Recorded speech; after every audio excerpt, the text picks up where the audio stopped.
Okay. Well, Congressman, this town, and obviously where we're from over in Fort Wayne, is very reliant upon manufacturing for jobs. Of course, the outlook for that sector of the economy is not necessarily that good.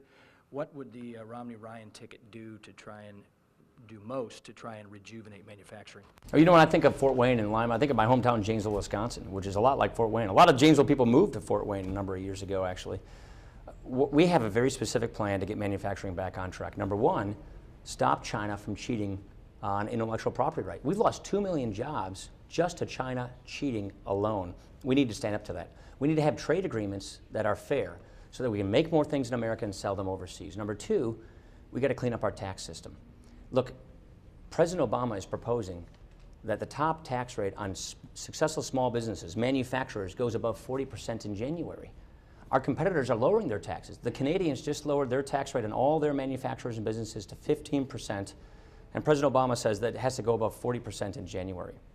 When we tax American manufacturers at much higher tax rates than our foreign competitors tax theirs, which is what President Obama is proposing, we lose jobs.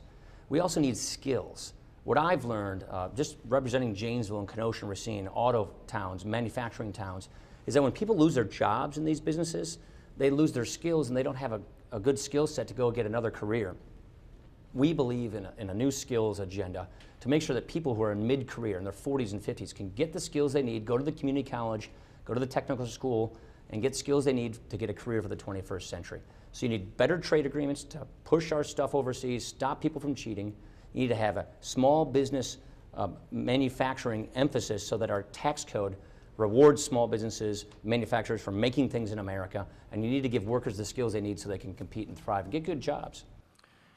Democrats have hammered away at this recording made at the May fundraiser Mitt Romney was at, and talks about, of course, 47% of Americans are victims that are dependent upon the government. Obviously, you guys are in swing states like Ohio, trying to make progress there, but did that 47% comment frighten away, turn off some voters that may be difficult to then retrieve? Well, obviously, Mitt was inarticulate in the point he was making, but he and I have been trying to make the same point over and over again. And here's the point we're trying to make.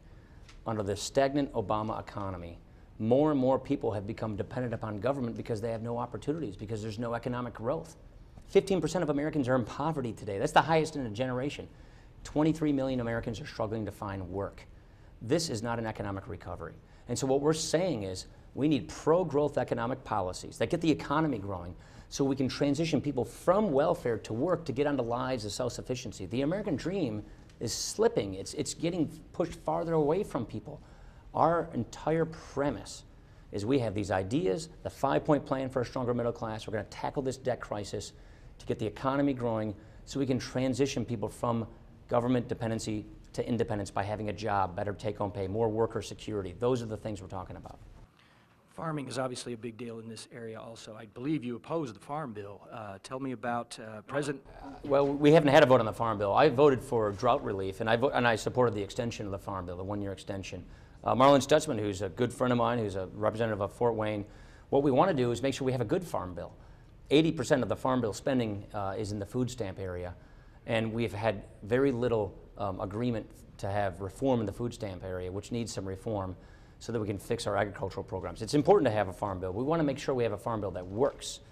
And unfortunately, you don't have a Farm Bill moving through Congress today that works. That's why people like me supported extending it for a year. And we also voted for the drought relief as well. If I could duck in real quick, one more question. Afghanistan, if you could, talk about what the Romney-Ryan ticket thinks about Afghanistan. Does President Obama, is he doing things, is he on target there? What would you do differently as it relates to Afghanistan? Where we agree is we support the transition date of 2014 of turning control of Afghanistan over to the Afghan security forces. Where we have a problem with President Obama is in the fact that he didn't listen to his commanders who said we should keep the same number of troops through the fighting season.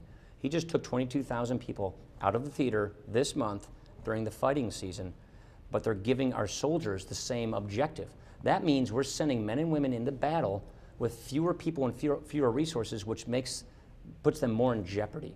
We think that was a politically motivated decision to bring troops home before an election, but still giving the troops the same mission, which puts them more in jeopardy. That's a decision we don't agree with. We think you should listen to your commanders on the ground when they tell you this is what we need to do this mission, to keep people as safe as possible. We would have listened to General Petraeus and Admiral Mullins, who made those recommendations, and we would not have pursued a politically motivated timetable on bringing people out in the middle of a fighting war. Okay. All right? Thanks for your time.